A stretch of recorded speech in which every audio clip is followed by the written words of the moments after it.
Comment cela peut-il arriver? Je m'appelle Karel, j'ai 29 et je suis en relation avec Samuel depuis 1 an.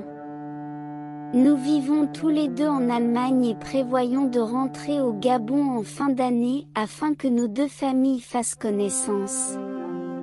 J'ai grandi dans une famille chrétienne et avec des parents qui respectaient à la lettre les enseignements de la Bible.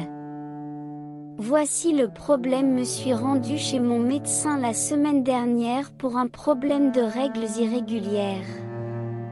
Ce dernier m'a expliqué que c'était peut-être dû à ma prise de poids ou au stress par lequel je suis passé des mois avant, mais qu'il fallait qu'il me fasse une prise de sang et que je fournisse un échantillon d'urine pour vérifier. Il me rappelle des jours plus tard m'informant que j'ai un chlamydia. Il me confirme que c'est une maladie sexuellement transmissible qui se transmet uniquement par voie sexuelle.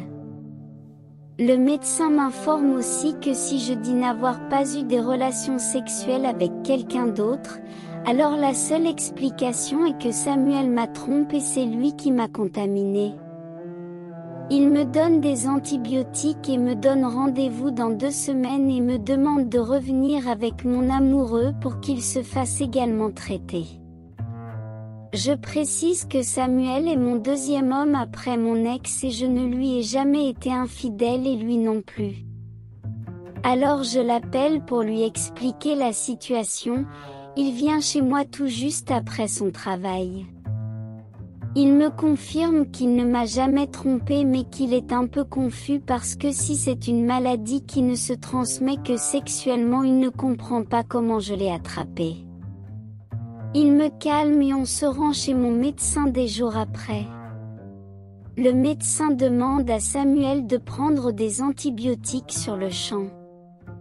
Samuel demande à faire des tests et si les résultats des tests démontrent qu'il est atteint, alors il prendra les antibiotiques. Le médecin dit que le gouvernement demande aux médecins de traiter les partenaires des patients des MST avant de faire des tests.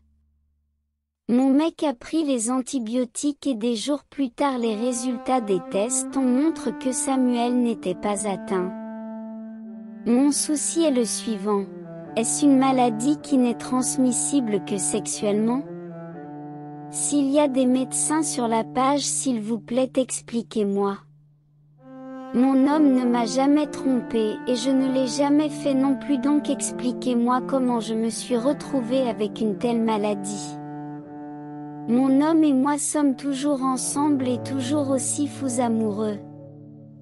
Merci de me conseiller.